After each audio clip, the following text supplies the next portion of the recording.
you filming? Have we got sound? I think we have. Hi, hello. Where's a chair? This has been a while, but now I have a wireless microphone. Thank you to Jason at Rhodes, so I can do this, and I can keep talking, and you can still hear me, and this is cool. So, shall we cut to the chase and talk about gear? Because apparently that's why you clicked on the link. So, oh, that is close. Hi, hello. If you're new and you don't know who I am, my name is George Lever. I run a studio and I'm a music producer here in the UK.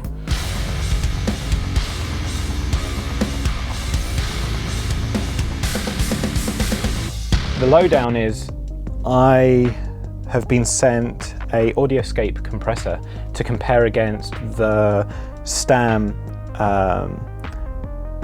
SSL style master bus compressor that I bought maybe a little over a year ago.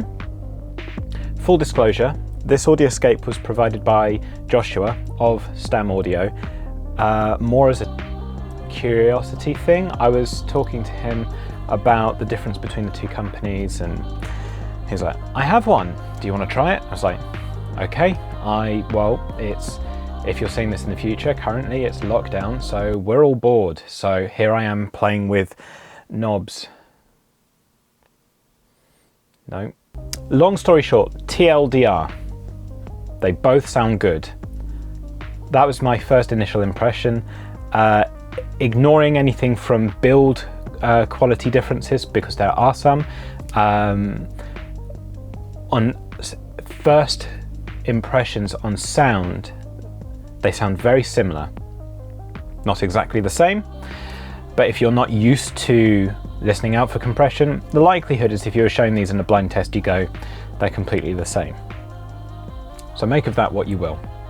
However, I dug a little deeper and I tried different settings, different amounts of compression, different, just trying to see if I could make the differences, if I could exaggerate them a bit more. And there's a bit, like, you kind of have to look at scopes and EQ, like analyzers, frequency analyzers to sort of tell. So long story short, they sound fairly similar. I did some drum stuff, which I'll show you in a second.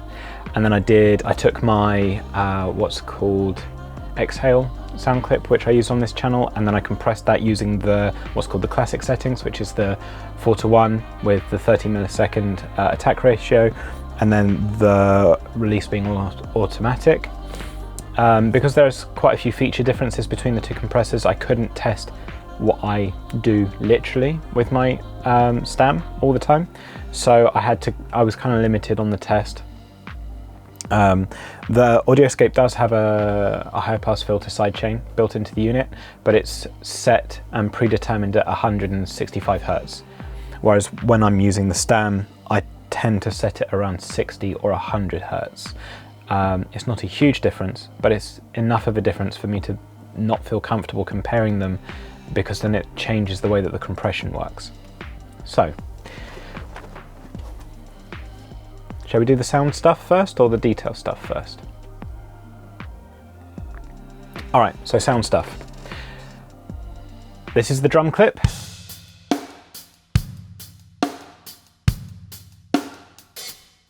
This is the Stam.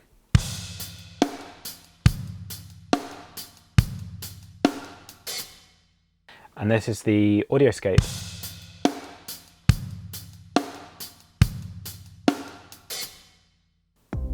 Okay, so I'm also going to provide these files in the description below, but in order to not have a really computer-driven video where it's super boring, where I'm just clicking through bypass on, bypass solo switch, it's a lot easier if I just let you have the files so you can have a listen. But here's what I notice. The Stam is slightly darker, or the alternative is that the Audioscape is actually slightly brighter. The Stam has what feels to me a more neutral response in terms of how much it is altering the tonal response of what's being fed to it. The Audioscape to me feels like it's a little bright. It feels like it rounds off the low end a little. but we're talking minutiae here. And when I did check on scopes, which you can see here,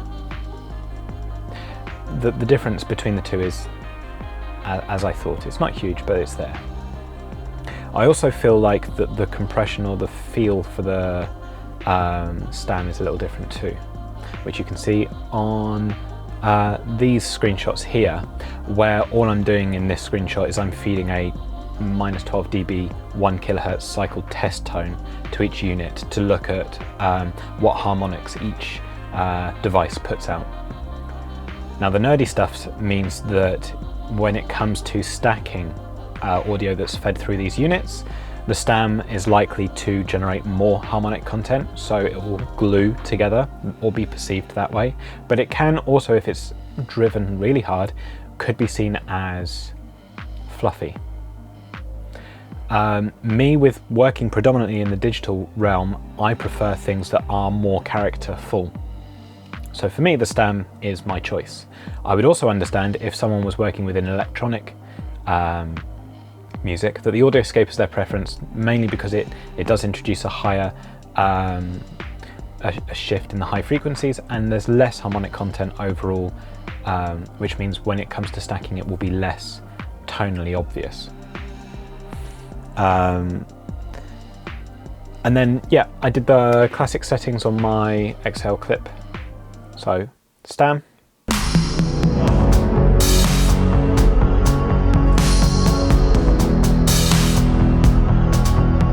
Audioscape,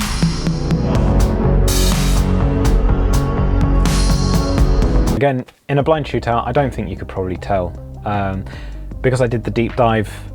It identified to me what I needed to be listening for.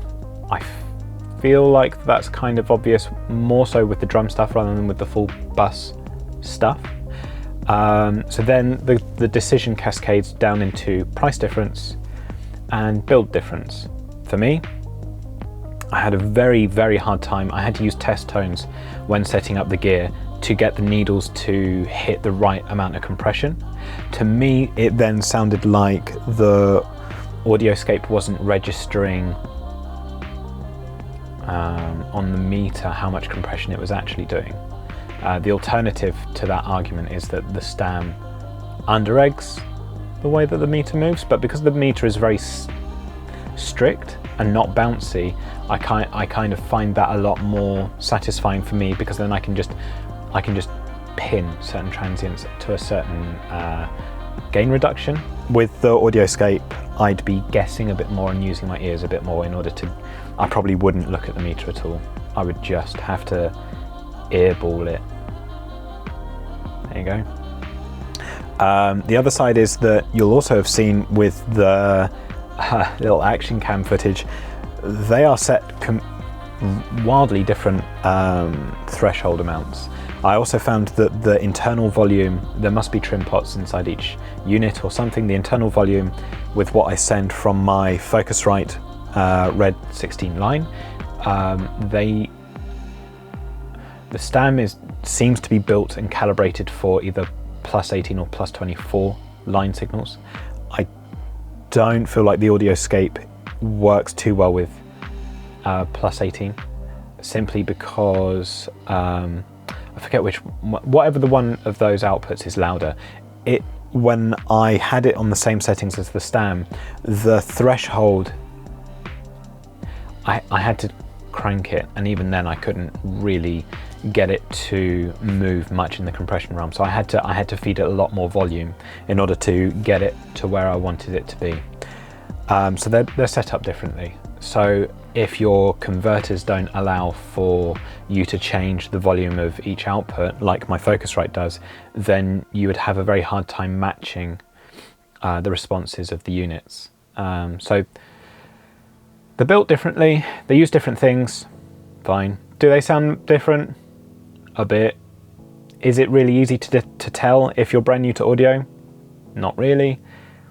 So then it comes down to price and how readily available each unit is. The Stam build time, famously a bit lackluster. You do have to wait a while. and with Audioscape I haven't ordered from them, so I don't know, but it seems like they turn out their products a bit quicker. I bought my Stam knowing how long I may have to wait in order to receive it, so that was my own commitment. I'm very happy with the purchase that I made. If I was to be asked would I do it again, and would I choose to buy the Audioscape had I known about the wait, or had I not been comfortable with it, I think I'd still wait, simply because the Stam allows me to change the high pass filter, the ratio, there's more ratios available, 1.5 or 3:1. Are there any others? No. And then also the transformer mod, which is something that I do want to get, is also pretty interesting, because then you can introduce other additional tonal characteristics and color. So they are similar, but they, I think, are designed possibly for different markets. Audioscape may get back to me and say that I'm wrong, but from how I'm looking at it and how I'm used, I think Audioscape is designed for converters that are not at this level, the level below. I know this sounds weird, but you get different converter output volumes based upon your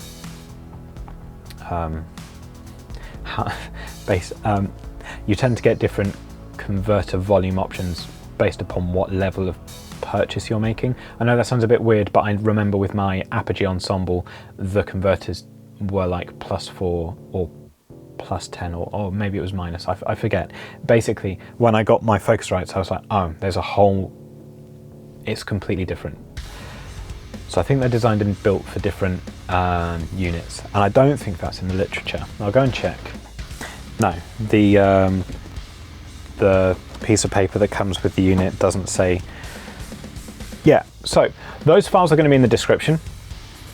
I'm trying a slightly different format to the last one because some people didn't like that I used aggressive, angry music. That's fine. I have not used that at all in this video. So there you go. In the files, you will find 2 sets of drum.